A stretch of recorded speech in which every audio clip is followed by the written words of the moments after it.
Hey, this is Chris with Rekkid Talk, and this is another episode of You Need That Rekkid. And so, the sort of forgotten record that I'm going to be showcasing today is by Mary's Danish, Circa. I've got it on CD here. This came out in 1991, so 30 years ago. Mary's Danish was a Los Angeles-based alternative band that had sort of a brief career in the late 80s, early 90s. As far as their sound goes, I've kind of read that it was described as, and what the things you'll find about their music is that if you don't like a song, just wait till the next song. They'll probably do it they'll change genres. There's like power pop, punk, country, funk, sort of mixed together in a bit of an eclectic, maybe erratic sort of way. So sort of the story was that so there were two women, Gretchen Seager and Julie Ritter, and so it's a six-piece band with dual lead singers, Gretchen and Julie.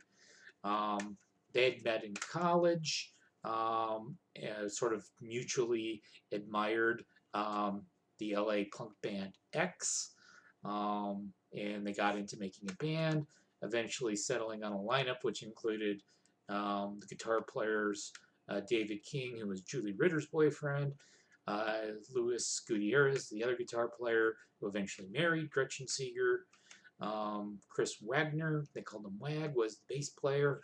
We'll talk about the drummer a little bit later because he's kind of an unusual story involving the drummer. But they signed to a label called Chameleon Records. They put out a record called There Goes the Wonder Truck in 1989. Got some attention on alternative radio. I think they played them a bit on 120 Minutes with the song Don't Crash the Car Tonight. So they were kind of getting the attention of major labels. And so Morgan Creek Entertainment, who were a film company, decided they wanted to get into the record business.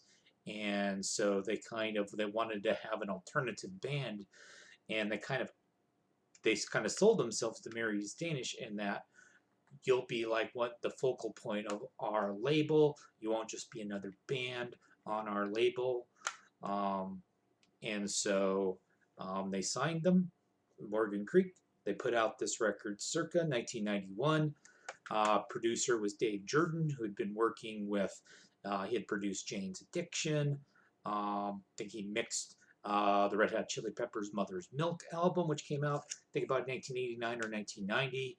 Gretchen and Julie both sang backup on a couple of the songs on that album. If you remember when the Red Hot Chili Peppers covered Higher Ground, the Stevie Wonder song, they were involved in that. And so they were getting some MTV airplay. Julie's Blanket was one of the singles. It's a very good song. They've got some crazy titles: Yellow Creep Around, Tracy in the Bathroom Killing Thrills, Seven Deadly Sins, a little bit slower of a song. I think that was more Julie's style. The more upbeat, punky songs was a little bit more along the lines of what Gretchen was into. They did a cover of Foxy Lady. They had done Foxy Lady earlier. They had actually released sort of a live EP beforehand, which had some of the songs from their first record and some of the songs from Circa. These are all the shapes Nevada could have been. And the 16th of the 17 songs, yes, there are 17 songs on here. Axel Rose's Love. Very sort of politically charged tune there. They didn't really believe that Axl Rose was love, and that kind of came out against bigotry and the like. But unfortunately for them, Morgan Creek really didn't know how to run a record label. They didn't really understand the differences between the music industry and the record business. And so there were stories that there was an article that came out in the late 1990s in LA Weekly, which maybe I'll link it in the description, which kind of chronicles sort of the sad story of Mary's Danish, why most of you have probably never heard of them, because the label really dropped the ball on them. So there'd be stories, it's like they'd be on tour, they'd be in the town, they'd be going to the record store to do kind of the sort of the usual, we'll play a couple songs live, they'd show up, nobody knew they were coming, they didn't have any of their records to sell. They were rushed back into the studio.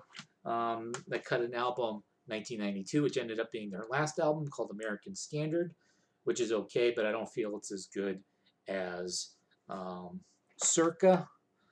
And then the band kind of wanted out.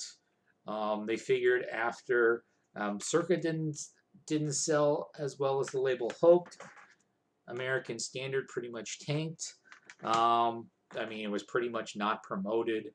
Mary's Danish ended up kind of getting left in basically legal limbo. They couldn't. They were still under contract. They basically were essentially forced to break up their band if they wanted to continue in music. And they kind of splintered into Gretchen Seager and Luis Gutierrez, and I think the bass player formed a band called Battery Acid, which I think put out one album. Julie Ritter tried to have a solo career. I think there was sort of an alt country-ish record she put out and a spoken word record. But as far as I could find, by the late 1990s, most of the band, they were pretty much in day job world. Now, the story of the drummer. So, the drummer was older than the rest of them. His name is James Bradley Jr. He came from the jazz world, so apparently he had been like a drumming prodigy and had been on like TV in like the 1960s when he was a kid. And then in the 1970s, he played for like Chuck Mangione's band, and I think he played on like some Anita Baker records. So he's kind of coming from that realm. Not really sort of the alternative college rocky sort of world that the rest of them were playing. But even crazier is that James Bradley Jr. ended up in the late 1990s joining the sort of rap rock nu metal band Crazy Town. Crazy Town kind of was a one-hit wonder. They had a hit in I think 99 or maybe 2000 called Butterfly. And then he kind of sort of disappeared as well. I think he did have some substance abuse issues, I kind of read. And I haven't really gotten much information as what's happened to these people the last 20 years. I think they've just, I don't think that they've persisted in the music business. But Mary's Danish Circa. I don't have it on vinyl. According to Discogs, it was only released, the only vinyl pressing of it was in the Netherlands, and it's expensive. It doesn't seem terribly likely that this is something that's going to get reissued anytime soon. I have no idea who owns their masters, who has control of this. I suspect it's not them. But Mary's Danish Circa, great songs. If you can get the CD, check them out.